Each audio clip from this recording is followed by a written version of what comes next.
नारद जी बोले महाराज वाह, गजब कर दिया आपने। जीते जी की बात तो छोड़ दो, मरने के बाद भी सुन ले, मरने के बाद भूत प्रेत योनि में सुन ले, तो ये बात थोड़ा हमारे गले से नीचे उतरती है। ये बात हमारे मन में नहीं उतरती। क्या कोई प्रमाण है आपके पास? तो सनकादियों ने कहा बिल्कुल प्रमाण है, हम तुम्हें इतिहास की एक कथा सुनाएंगे। उस कथा से यह सिद्ध हो जाएगा कि व्यक्ति जीते जी यदि नहीं सुना और मरने के बाद भूत प्रेत योनियों में सुन लेता है तो भी उसका उद्धार हो जाता है। बोले वृंदावन बिहारी लाल की जय हो।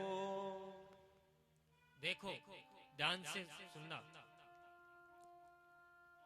ये इसे कहते हैं गोकर्णोपाख्यान, गोकर्ण जी की कथा। यदि किसी ने ये कथा, आप यहां बैठे हैं, ध्यान से सुन ली, दो चीजें होती है, सुनना और ध्यान से सुनना। यदि आपने ये कथा ध्यान से सुन ली तो इसके सुनने से क्या क्या लाभ मिलेंगे ये मैं आपको कथा के बाद में बताऊंगा। अनेकों लाभ मिलेंगे। जो मुख्य लाभ है वह कथा श्रवण पश्चात। बहुत एक समय की बात, एक गांव में तुंगभद्रा नाम की नदी के तट पर एक गांव था। उसमें एक पंडित जी रहते थे, आत्मदेव नाम, बड़े सीधे सरल व्यक्ति, विद्वान ब्राह्मण थे और पौरोहित्य कर्म पांडित्य कर्म से ही अपना जीवन यापन करते थे। विशुद्ध ब्राह्मण व्यक्ति और बढ़िया संपन्न थे, अच्छे संपन्न थे। उनकी धर्म पत्नी का नाम था महारानी धुंधली देवी। पतिदेव जितने विद्वान, धुंधली देवी उतनी ही कुटिल। ठीक इनके स्वभाव से विपरीत उनकी धर्मपत्नी थी। लोक वार्ता रता क्रूरा प्रायतो बहुजल्पिका, सूरा च ग्रह कृत्येषु कृपणा कलह प्रिया। कलह प्रिया भयंकर झगड़ालू थी महाराज। जब तक पड़ोसी के यहाँ 2-4 बार लाठी चार्ज नहीं हो जाता तब तक उसका भोजन ही हजम नहीं होता। इधर से उधर चुगली करना, लोगों का झगड़ा करना और झगड़ा करवाना, ये देखो सबका विचित्र स्वभाव होता है।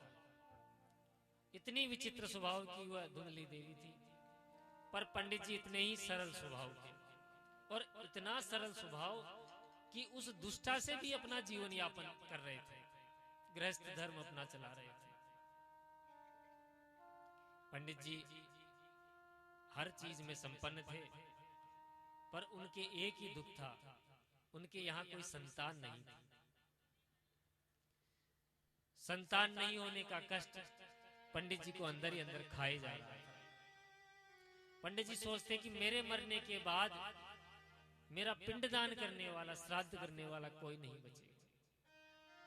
और एक दिन तो पंडित जी इतने दुखी हुए कि आत्महत्या करने के उद्देश्य से जंगल की तरफ चले गए। जंगल में जाकर एक वृक्ष के नीचे बैठकर पंडित जी रो रहे थे, पुत्र नहीं होने के दुख से। इतने में ही एक संत महात्मा उस मार्ग से निकले। पंडित जी को रोता देखकर थोड़ा रुके। महात्मा ने देखा कि इस जंगल में ये ब्राह्मण बैठा बैठा जरूर भगवान को प्राप्त करने के लिए रो रहा है, आंसू बहा रहा है, हरी इच्छा के लिए ये बैठा है।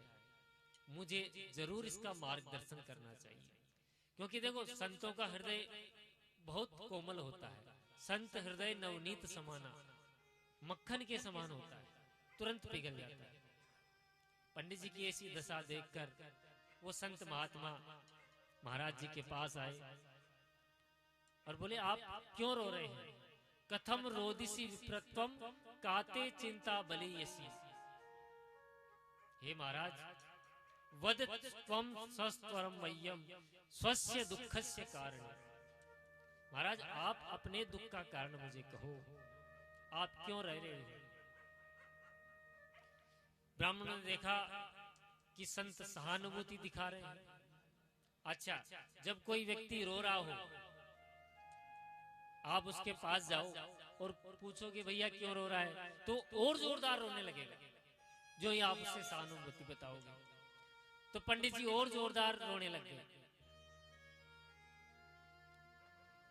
और उन संत से कहा, महाराज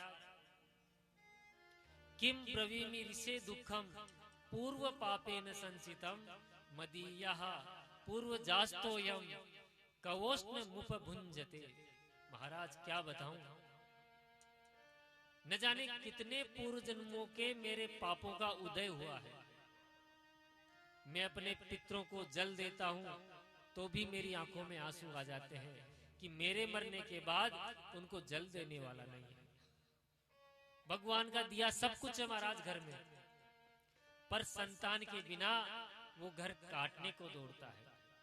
महाराज एक गाय पाली मैंने, पर मेरा दुर्भाग्य देखो, उसके आज तक कोई बछड़ा बछड़ी नहीं हुआ।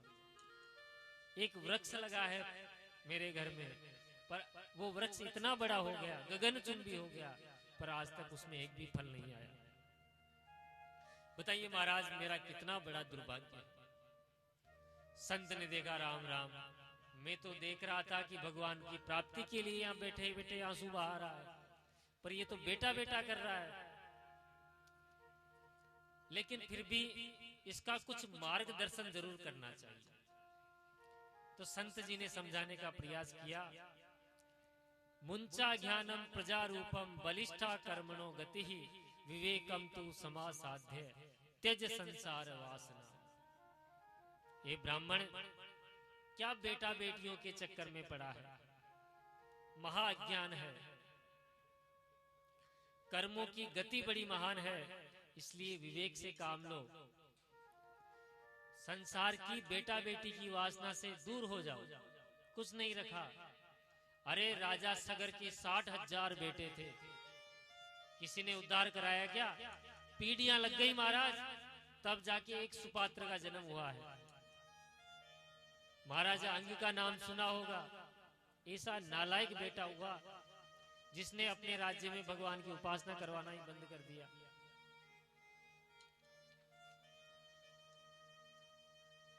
तो महाराज बेटा हो जाएगा और बेटा होने से ही तेरा कल्याण हो जाएगा, इसकी कोई गारंटी नहीं है। आत्मदेव ब्राह्मण ने कहा, महाराज कथा प्रवचन करना तो मैं भी खूब जानता हूं। ये सब जो आप कथा प्रवचन कर रहे हैं यही काम है मेरा।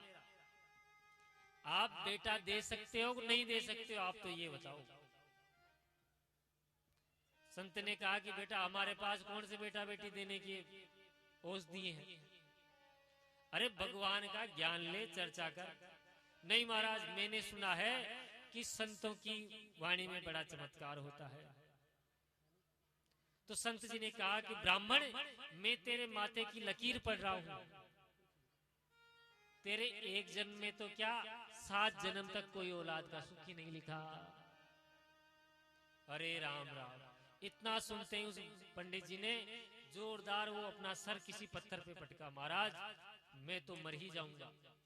अरे मैं तो एक जन्म के लिए ही रो रहा था, आपने मेरा जन्म तो 7 गुना और बढ़ा दिया मेरा दुख तो।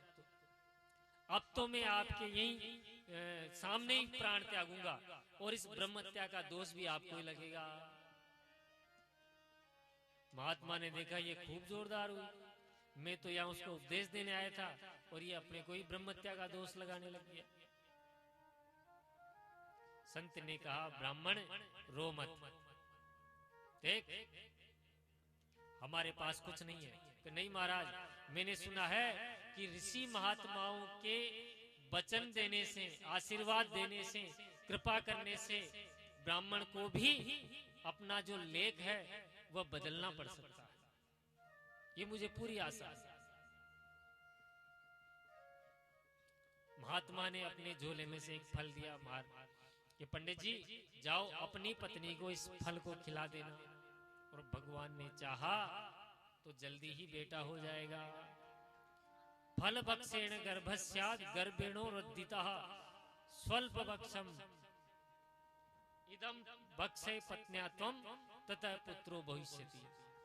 ये फल अपनी पत्नी को खिला देना। बस बस महाराज काम हो गया हमारा, आपने फल दे दिया, मेरा काम बन गया। पंडित जी फल लेकर अपने घर को आए बढ़िया प्रसन्न मुद्रा से, और फल ब्राह्मणी को देते हुए कहा कि ये फल खा लेना, एक संत महात्मा ने दिया है, उनके आशीर्वाद से अब देखना अपने घर में भी बेटा हो जाएगा। अच्छा महाराज। धुंधली ने चुपचाप वो फल ले लिया। ठीक है महाराज, अभी मैं नहा धो के पूजा पाठ करके ये फल खा लूंगी। धुंधली ने मन ही मन सोचा कि पता नहीं किसने ये फल दिया है, कहीं मेरे ऊपर जादू टोना तो नहीं करवा दिया। अरे फल खाने से कभी बेटा बेटी होते हैं? देखो मैं तो समझदार हूं, मैं कोई भोली भाली नहीं हूं, मैं ये फल नहीं खाऊंगा। ये विचार करके धुंधली ने वो फल नहीं खाया। इतने में ही उस सामने से पड़ोसन आ गई।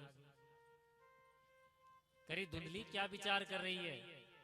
तो धुंधली ने पूरी बात उस अपनी पड़ोसन को बता दी। देख बहन, पता नहीं कैसे महात्मा ने ये फल दे दिया, और मेरे स्वामी कहते हैं कि फल खा लो बेटा हो जाएगा। पड़ोसन बोली कि संत महात्माओं की वाणी में बड़ा चमत्कार होता है, और ये संत ने प्रसाद दिया है तो अवश्य खा ले, तुझे ये फल खाना ही चाहिए। और यदि इससे बेटा बेटी न भी होते हैं तो फल खाने से कोई नुकसान तो होने वाला नहीं, तो तुझे ये फल खा लेना चाहिए। धुंधली ने बोली पड़ोसन बात तो तूने सब बढ़िया बताई, पर एक बात बता, यदि सचमुच मैंने ये फल खा लिया और मैं गर्भिणी हो गई, तो मैंने सुना है कि गर्भवती स्त्री ज्यादा तेज दौड़ नहीं सकती, तो तुझे कहां तेज दौड़ना है, आराम से घर में रहना। अरे यदि गांव में आग लग गई, मेरे घर में आग लग गई, तो सब तो बच जाएंगे और मैं जल के मर जाऊंगी। अरे राम राम, ऐसी क्या अनाप शनाप बातें करती है, ऐसा कुछ नहीं होगा, तू फल खा ले। अच्छा अच्छा, एक बात और बता, मैंने सुना है कि गर्भवती स्त्री ज्यादा दौड़ भाग नहीं, काम नहीं कर सकती। बिल्कुल सही सुना है, तो तुझे कहां ज्यादा दौड़ भाग, तो घर का काम कौन करेगा? तो ये कोई समस्या नहीं है। देखो पुत्र जन्म होने के ऊपर ननद को बुलाया जाता है और बधावा दिया जाता है, तो उसको 4 महीने पहले बुला लेना और बधावे के नाम पर जो मिले वो दे देना। धुंधली बोलती है कि सखी तू नहीं जानती, मेरी ननद महा चोटी है, 4 महीने में तो वो मेरा पूरा घर साफ कर जाएगी। अच्छा ननद को मत बुला, कोई सेवक रख लेना, कोई लड़का रख लेना, बदले में कुछ उसको जो पारिश्रमिक बने वो दे देना। अच्छा बहन ये तूने सब बढ़िया कहा, चल ठीक है मैं खा लूंगी। तो पड़ोसन ने तो ये सब सलाह करके चल दी, लेकिन धुंधली ने फल नहीं खाया। शाम के समय धुंधली की छोटी बहन वहां आई। धुंधली ने सारी बात अपनी बहन को बताई, तो धुंधली की बहन बोलती है कि फल खाने से भी कभी बेटा बेटी होते हैं? अरे पता नहीं ये साधु महात्मा ने क्या मंत्र के ये दिया है, फल नहीं खाना, और यदि तुझे इस फल का परीक्षण ही करना है तो घर के पीछे जो गाय बंधी है उसके भी तो बछड़ा बछड़ी नहीं हुए, तो परीक्षण के तौर पे ये फल अपनी गाय को खिला दे। और तुझे बेटा ही चाहिए तो अब की मैं पेट से हूं, और अब की बार जो संतान होगी वो तेरी। अरे तेरी बहन हूं, बहन ही बहन के काम नहीं आएगी तो किसके आएगी? अब छोटी बहन ये चाहती थी कि इसके कोई संतान नहीं हो, मेरी अपनी संतान इसको दे दूं और इसका जो भी धन है वो मैं हड़प लूं। छोटी बहन की ये कामना थी। धुंधली की ये बात बैठ गई कि मुझे दिक्कत भी नहीं होगी और बेटा का बेटा भी मिल जाएगा। ये सलाह धुंधली को पसंद आई। कालांतर में पंडित जी के पूछने पर बताया कि मुझे बहुत फायदा हो रहा है। धुंधली को बेटा हुआ, चुपचाप लाकर धुंधली की बहन के बेटा हुआ और चुपचाप लाकर धुंधली को दे दिया। सुबह पंडित जी को बधाई दी कि महाराज बधाई हो, पुत्र हुआ है। और तो अब आत्मदेव ने पूरे गांव के अंदर बधाई बांटी। पंडित जी फूले नहीं समा रहे थे।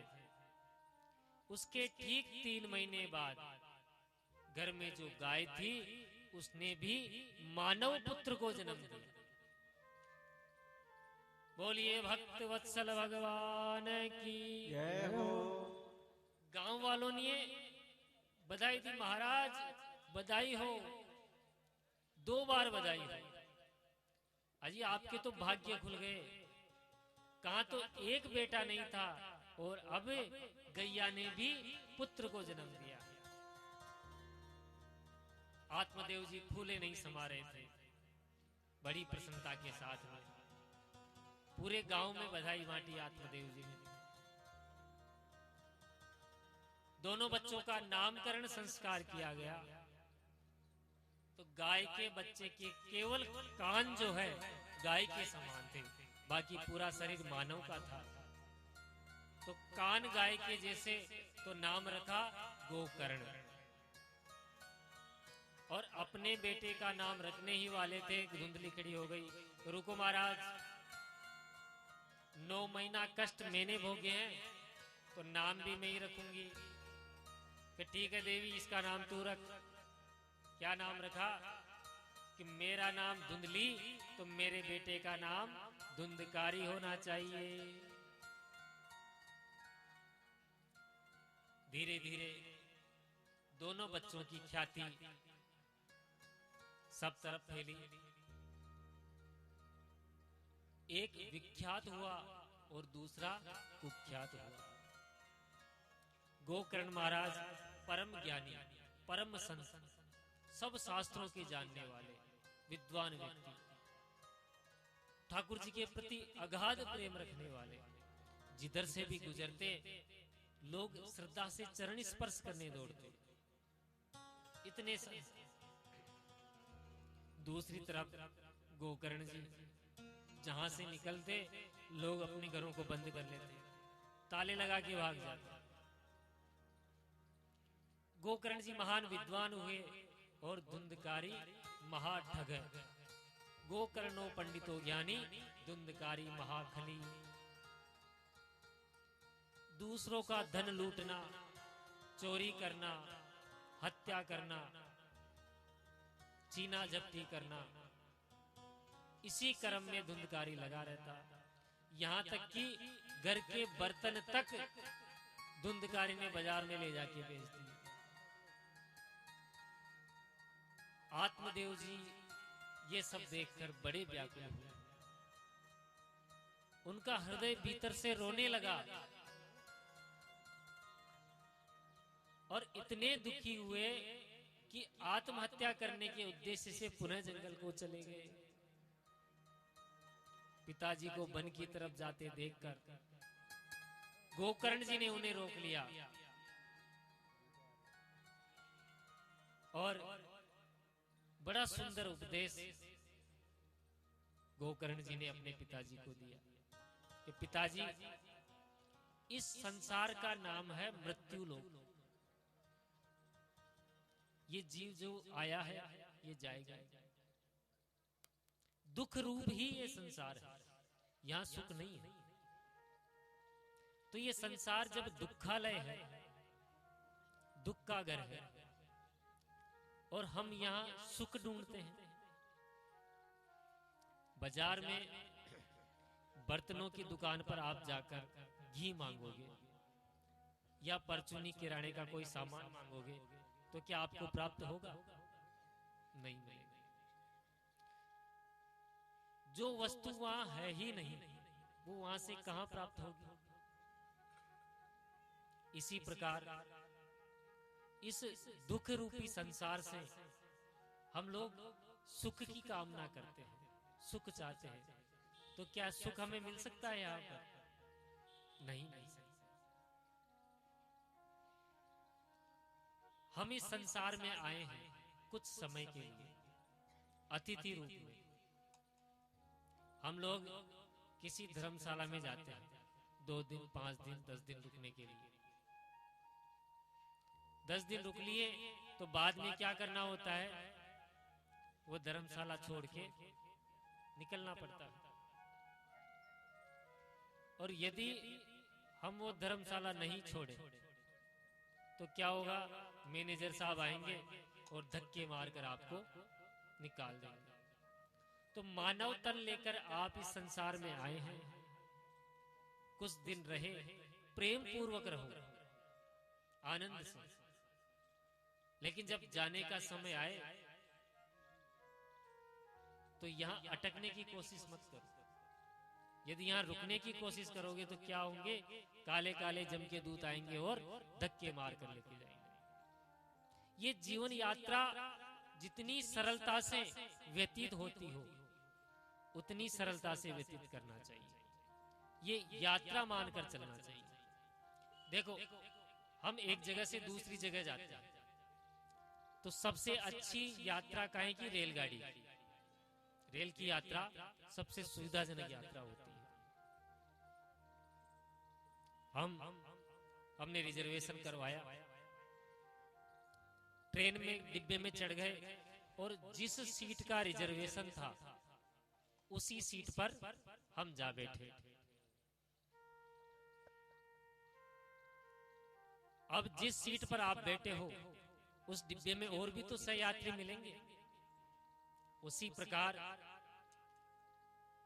ये मानव तन पाकर आपने जन्म लिया। जन्म लेते ही आपके सहयात्री मिल गए, पिताजी, माताजी, बड़े भैया। रेल की यात्रा और जीवन यात्रा लगभग समान है, विचारणीय विषय है। ट्रेन के डिब्बे में भी आपको सहयात्री मिले, चाचा जी, दादाजी, दादी जी, पिताजी, माताजी। आपने यात्रा प्रारंभ की, थोड़ी दूर चले और दादाजी का स्टेशन आ गया, यानी दादाजी गोविंदाय नमो नमः। एक सीट खाली हो गई। जो ही सीट खाली हुई तो ही क्या हुआ? नया यात्री वहां से, नए का रिजर्वेशन आएगा ना, आपका विवाह हो गया। दादी जी गई, सीट खाली हो गई, नया यात्री, आपके भी संतान हो गई, संतान के फिर संतान हो गई। यानी एक एक यात्री जाता जा रहा है और उस जगह दूसरा यात्री आता जा रहा है। ये जीवन यात्रा है, चलती रहेगी। नए नए यात्री आते रहेंगे, पुराने पुराने यात्री जाते रहेंगे। और जहां तक आपका रिजर्वेशन है, जिस निर्धारित स्थान तक, तो आपको उतरना ही उतरना पड़ेगा।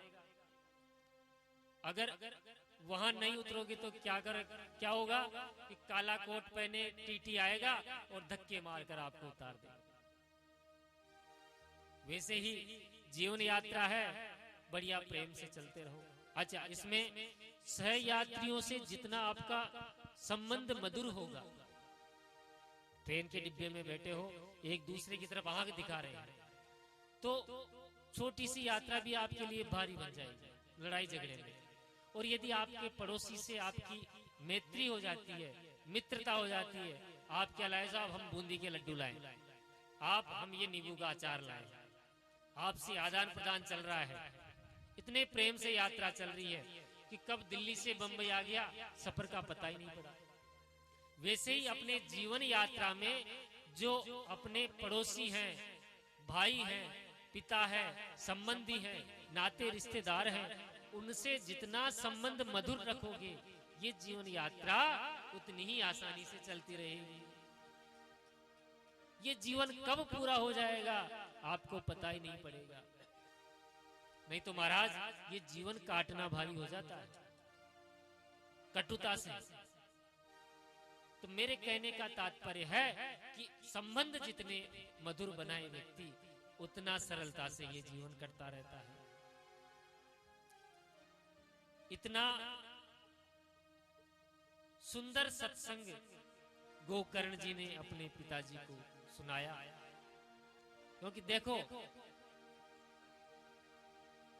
गोकर्ण जी अभी केवल उनके पुत्र नहीं, गुरुदेव बनकर उनको शिक्षा दे रहे हैं। आत्मदेव की आंखें खुल गई। क्यों? उनके जीवन में अब तक एक चीज की कमी थी, सदगुरु। गुरु की जीवन में कमी होती है तो व्यक्ति को जो मार्ग मिलना चाहिए वो मार्ग प्राप्त नहीं होता है। दीवार की पलरी पार ठाकुर जी बैठे हैं, इस पार आप बैठे हो, पर जो खिड़की बनाने वाला है वो सदगुरु है। जो दर्शन कराने वाला है वह गुरु है। संत कृपा जिन पर नहीं होती, गुरु कृपा जिन पर नहीं होती, उनको ठाकुर जी नहीं मिल सकते। कहने का तात्पर्य तब भी मरने जा रहे थे और आज भी मरने जा रहे हैं, लेकिन अब एक गुरु की शरण लेने पर, पुत्र नहीं गुरु की शरण लेने पर उनको सदगति प्राप्त हो गई। आपको जब तक संतों का संग नहीं करोगे, सत्संग में नहीं आओगे, जब तक आपका उद्धार होने वाला नहीं है। ठीक इसी प्रकार भगवत रसिकों का संग करो। देखो जैसी संगत करता ना व्यक्ति वैसी रंगत आ जाती है। नेताओं की संगत करो तो दो चार नुस्खे नेतागिरी के आ ही जाते हैं। छोटी मोटी नेतागिरी तो व्यक्ति कर ही लेता है, बाहर की नहीं तो गली मोहल्ले की नेतागिरी कर लेता है जब नेताओं का संग करता है। जुआरियों का संग करोगे तो कम से कम ताश पत्ते पीटना आ जाएगा। वैसे ही यदि आप भगवत रसिक संतों का संग करोगे तो भगवत प्रेम अपने आप ही जीवन में उतरता चला जाएगा। जैसी संगत वैसी रंगत। तो संतों का संग करने से क्या होता है? एक बहुत सुंदर भजन है कि संतों का संग करने से क्या मिलता है कि संतन के संग लाग रे तेरी अच्छी बनेगी। संतन के संग लाग रे तेरी अच्छी बनेगी। संतन के संग लाग रे वो तेरी अच्छी बनेगी। अच्छी बनेगी तेरी बिगड़ी बनेगी। अच्छी बनेगी तेरी बिगड़ी बनेगी। होए तेरो बड़ो भाग रे हो तेरी अच्छी बनेगी। कोई तेरो बड़ो भाग रे तेरी अच्छी बनेगी। संतन के संग लाग रे तेरी अच्छी बनेगी। संतन के संग लाग रे वो तेरी अच्छी बनेगी। जय हो।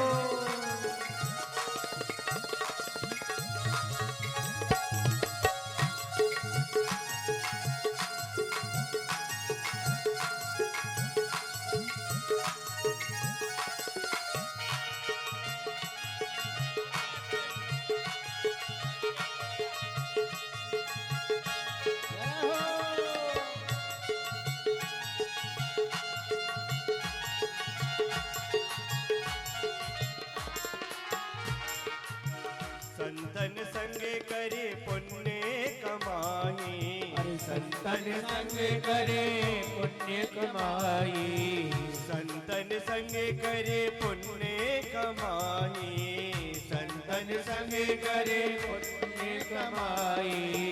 राम चरण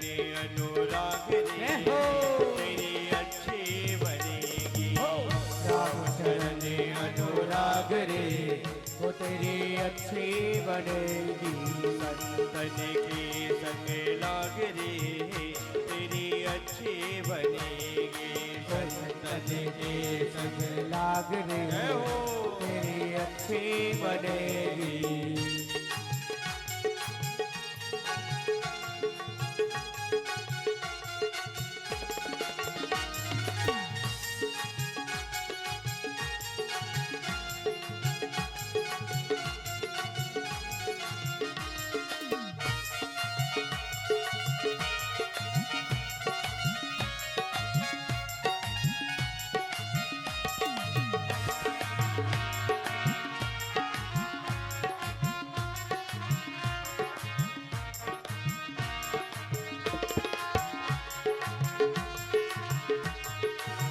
ध्रुव जी की बन गई प्रहलाद जी की बन गई। अरे ध्रुव जी की बन गई प्रहलाद हूँ की बन गई।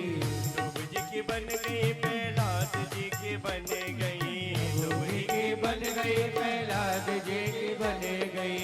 हरि सुमिरन में लाग रे जय हो। तेरी अच्छी बनेगी।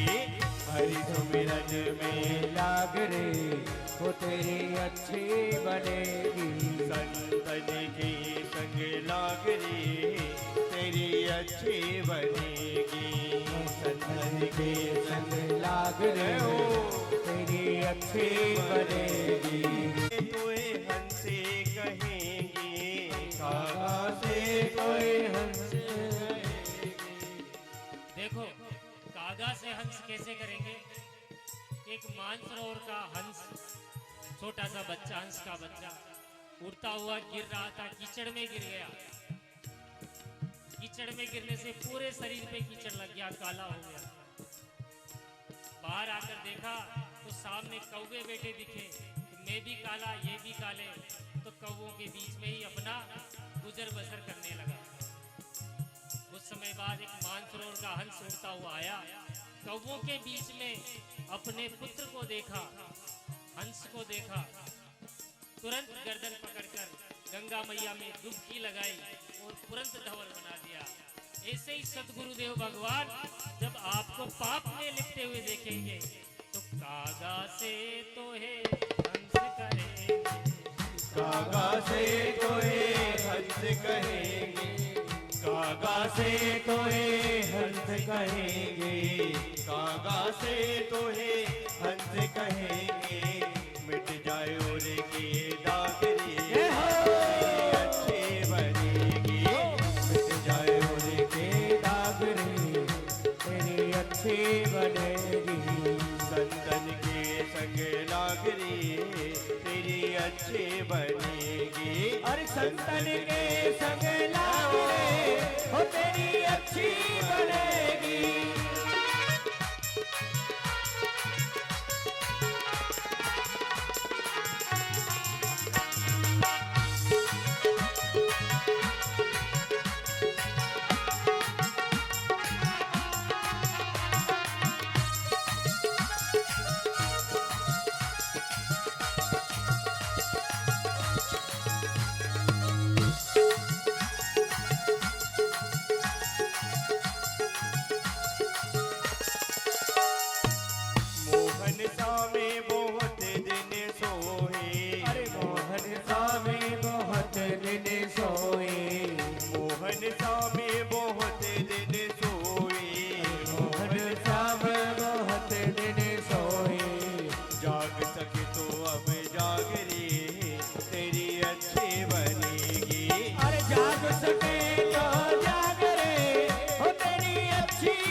कबीर राम सुमिरन कर। कहते कबीर राम सुमिरन करे। कहते कबीर राम सुमिरन कर। लाग सके तो अब लाग रे, तेरी अच्छी बनेगी। ओ लाग सके तो लाग रे, ओ तेरी अच्छी बनेगी। संतन के संग लाग रे, तेरी अच्छी बनेगी। संतन के संग लाग रे, तेरी अच्छी बनेगी। संतन के संग लाग रे, तेरी अच्छी बनेगी। संतन के संग लाग रे, तेरी अच्छी बनेगी।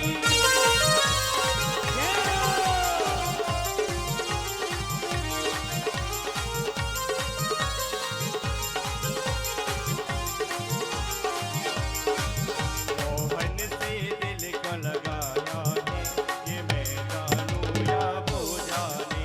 मोहन से दिल को लगाया है, क्या तू जाने या मैं जानूं। ये मैं जानूं या वो जाने। ये मैं जानूं या वो जाने। मोहन से दिल को लगाया है, ये मैं जानूं या वो जाने। मोहन से दिल को लगाया है, मैं जानूं या वो जाने।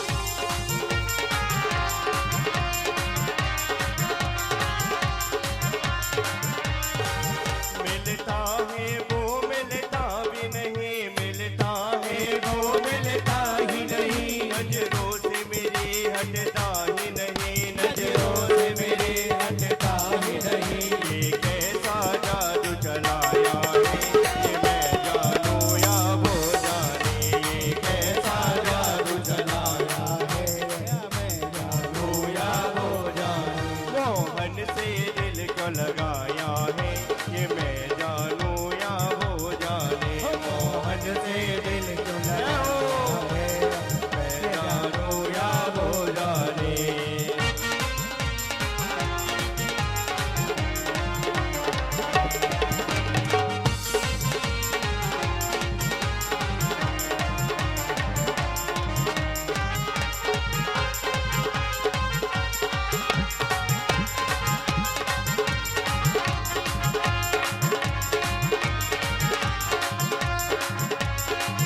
हर बात निराली है उसकी, हर बात निराली है उसकी। हर बात में है एक टेढ़ापन, हर बात में है एक टेढ़ापन। टेढ़ी पर दिल को आया है, ये मैं जानूं या वो जाने। टेढ़ी पर दिल को आया है, ये जाने या मैं जानूं। मोहन से दिल को लगाया है, ये मैं जानूं या वो जाने। मोहन से दिल को लगाया है, या मैं जानूं या वो जाने।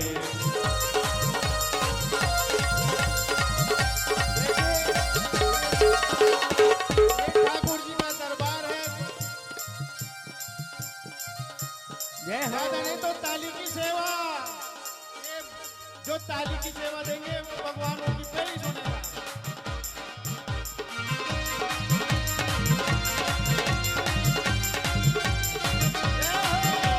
अरे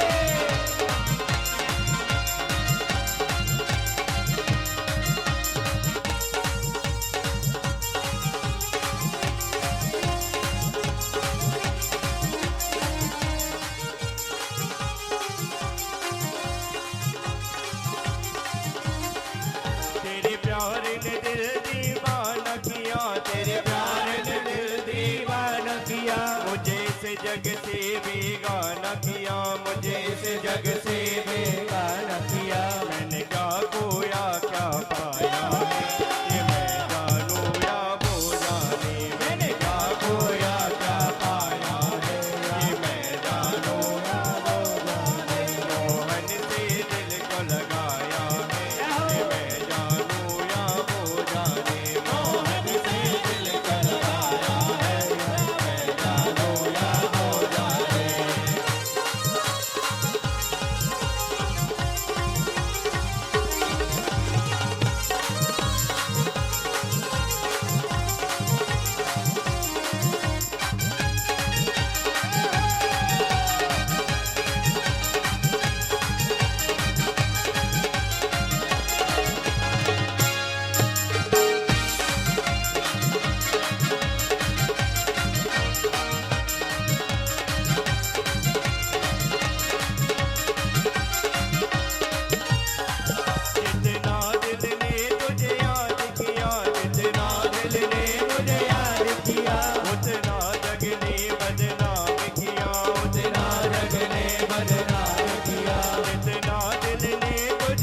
बिहारी लाल की जय हो।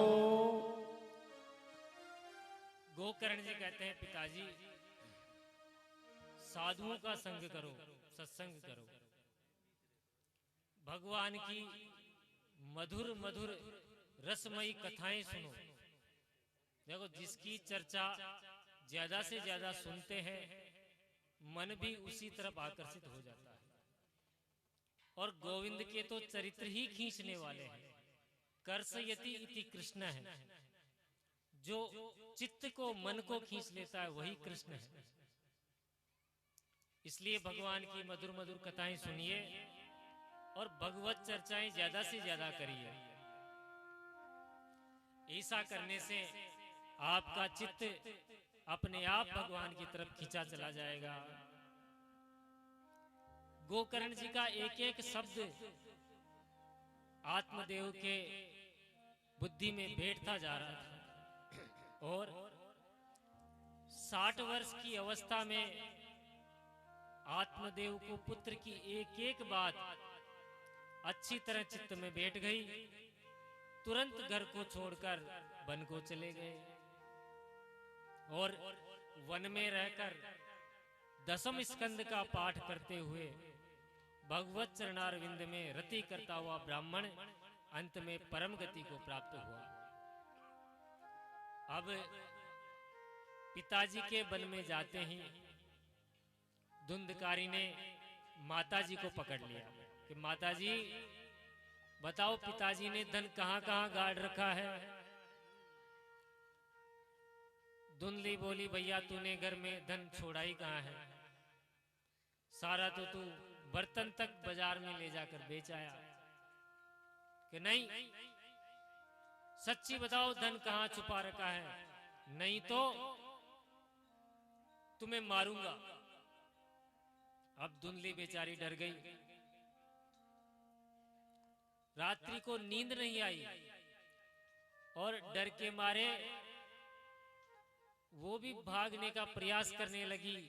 और पीछे रास्ते में कोई अंधा कुआं जिसमें पानी नहीं था उसमें गिरकर मर गई। और धुंधलिका भी गोविंदाय नमो नमः। पिताजी चले गए वन को, माताजी अंधे कुएं में गिर गई। अब गोकर्ण जी ने देखा कि अब तो अपना ही नंबर आएगा, तो गोकर्ण जी ने अपने भाई को बोला कि भैया कई दिनों से मेरी तीर्थ यात्रा करने की इच्छा हो रही है, तो मैं तीर्थ यात्रा करने जा रहा हूं। धुंधकारी बोला जाओ मुझे क्या है। गोकर्ण जी तीर्थ यात्रा को निकल गए। अब उस घर में पूरा एकाधिकार जो है धुंधकारी का हो गया। धुंधकारी ने बाजार से कहीं 5 वेश्याएं खरीद कर घर में ले आया। अब वो बाहर चोरी करता, कहीं से धन छीनता, ठगी करता और उन वेश्याओं का पालन करने लगा। एक बार की बात, उसने वहां के राजा के ही चोरी कर लिया और बहुत सारा धन लाकर उन 5 गणिकाओं को दे दिया। उन 5 स्त्रियों ने जीवन में प्रथम बार इतना धन देखा। उन्होंने सोचा कि ये रोज चोरी करके धन लाकर हमें दे देता है, किसी न किसी दिन ये पकड़ में आएगा और यदि ये पकड़ में आएगा तो हमारा नाम जरूर लेगा। तो इसको सजा मिलेगी तो साथ में हमें भी सजा मिलेगी। देखो आज धन पर्याप्त हो चुका है जिससे हमारा जीवन बसर हो जाएगा, तो क्यों नहीं इसे मार दिया जाए। तो खाट पे सोते हुए धुंधकारी को उन 5 गणिकाओं ने गला दबाकर मारने लगी। 2 ने हाथ पैर पकड़े, 2 ने पैर पकड़े, एक ने गला दबाया। जब वो चीखने लगा, चित्कारने लगा, तो जलती हुई सिगड़ी के अंगारे लेकर उसके मुंह में ठूंस दी। तो धुंधकारी का प्राणांत हो गया।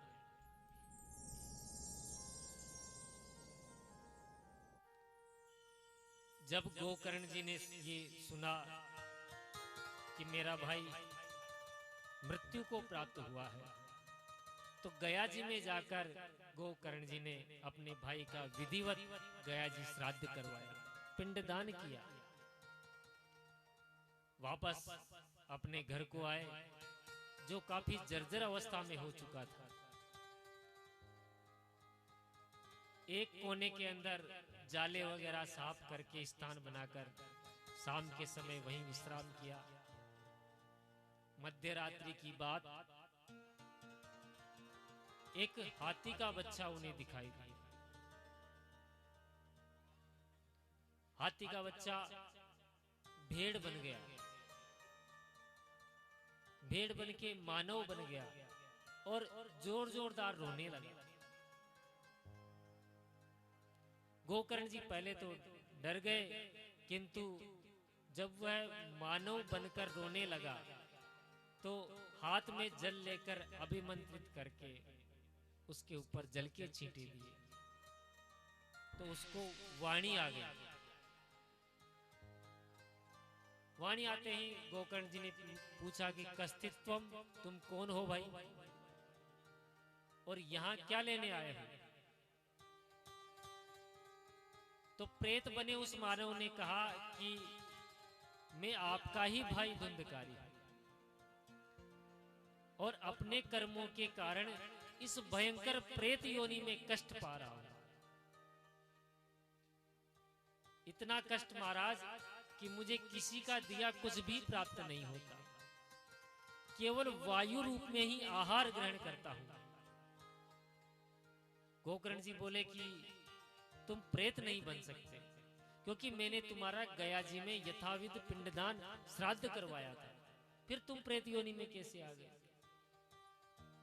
धुंधकारी बोला, भैया मैं कोई छोटा मोटा प्रेत नहीं, क्योंकि मैंने जीवन में कभी कोई शुभ कर्म किया ही नहीं, तो मैं एक नंबर का प्रेत हूं।